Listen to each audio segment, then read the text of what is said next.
Imagine करो आप India में बैठे हो एंड आप हर महीने बड़ी शिद्दत से पैसे इन्वेस्ट कर रहे हो and you never miss your SIP. इसके बावजूद भी ऑलमोस्ट 2 साल बाद आपका जो पोर्टफोलियो बहुत ही बेयरली मूव किया है, जबकि कोई ताइवान में बैठा है, कोई साउथ कोरिया में बैठा है या कोई अमेरिका में इन्वेस्ट कर रहा है। वह इन्वेस्टर अपने पोर्टफोलियो को 2 नहीं 3 गुना नहीं 4 गुना कर चुका है एज कम्पेयर टू यू। आज मैं आपसे एक अनकंफर्टेबल सवाल पूछता हूँ, हम इंडियंस अपनी स्टॉक मार्केट के लिए इतने इमोशनली क्यों अटैच रहते हैं? क्या हम वर्ल्ड की फास्ट ग्रोइंग इकोनॉमी में से एक है? इमेजिन करो तुम्हारे पास 100 रुपए हैं, तुम कहाँ इन्वेस्ट करोगे? बहुत सारे इंडियंस तो यही कहेंगे ऑब्सोल्युटली इंडिया में इन्वेस्ट करेंगे क्योंकि हमारे पास म्यूचुअल फंड है, डायरेक्ट स्टॉक्स है। But here is something shocking you, जब कोई ग्लोबल इन्वेस्टर 100 रुपए वर्ल्ड में इन्वेस्ट करता है तो उसमें से ऑटोमेटिकली 2 या 3 रुपए इंडिया में इन्वेस्ट हो जाते हैं, क्योंकि जो इंडिया की जो लिस्टेड कंपनी है ना, वो 2 से लेकर 3% तक का वेटेज रखते हैं in global equity market and remaining 97 से जो 98 रुपीज है ना, वो रेस्ट ऑफ द वर्ल्ड में इन्वेस्ट हो जाते हैं। इसके बावजूद भी ना हम इंडियंस अपना 100% जो पोर्टफोलियो हम इंडियन स्टॉक मार्केट में इन्वेस्ट करते हैं। ये तो ऐसा हुआ ना कि तुम्हारे पास पूरा वर्ल्ड पड़ा इन्वेस्ट करने के लिए एंड आप एक ही कंट्री में इन्वेस्ट किए जा रहे हो। आज के इस वीडियो में हम बात करेंगे कि इंडियन स्टॉक मार्केट पिछले 1.5 से लेकर 2 सालों तक इतनी अंडरफॉर्म कर क्यों रही है एंड कैसे साउथ कोरिया एंड ताइवान ने इंडिया को ओवरटेक कर दिया इन टर्म्स ऑफ वैल्यूएशन के मामले एंड क्यों एफआई पिछले 2 सालों से इतनी हैवी सेलिंग कर रहे हैं। एंड वीडियो को हम लास्ट में जानने की कोशिश करेंगे वही global investing matter for you as a investor.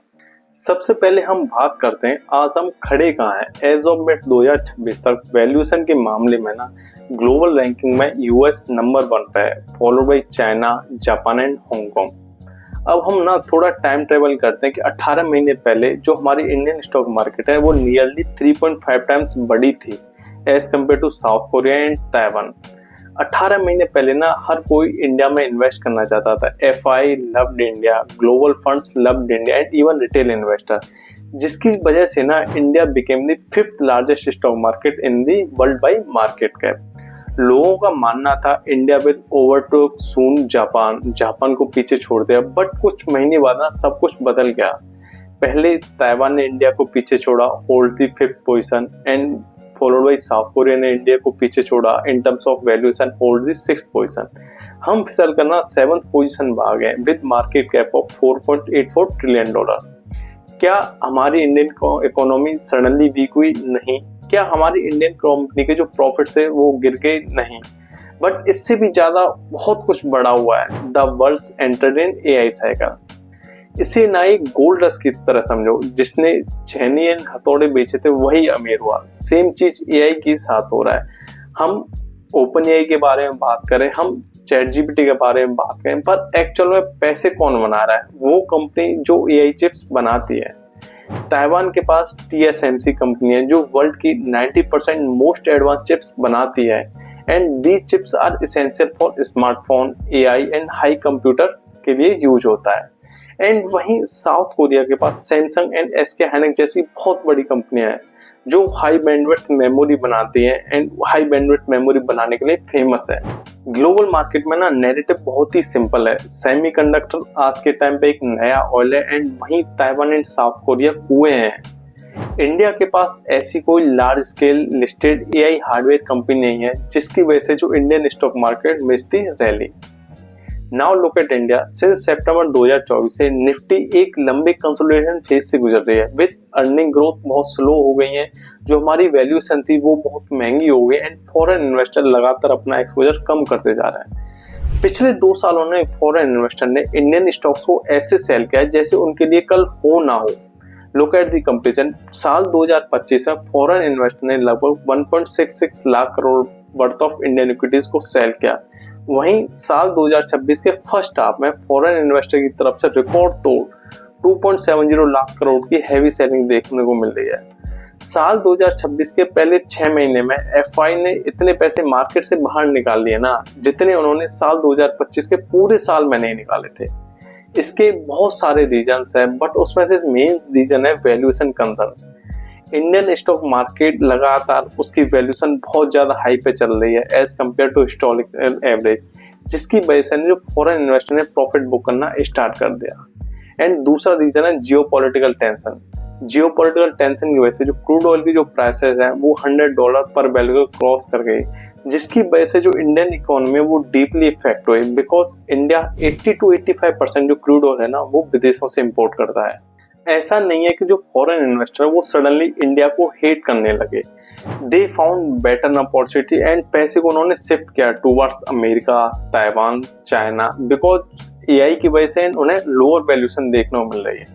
But सबसे बड़ी गलती इंडियन इन्वेस्टर करते क्या है, किसी से भी पूछो तुम कहाँ इन्वेस्ट करते हो, उसका जवाब होगा Nifty 50, small cap, flexi cap.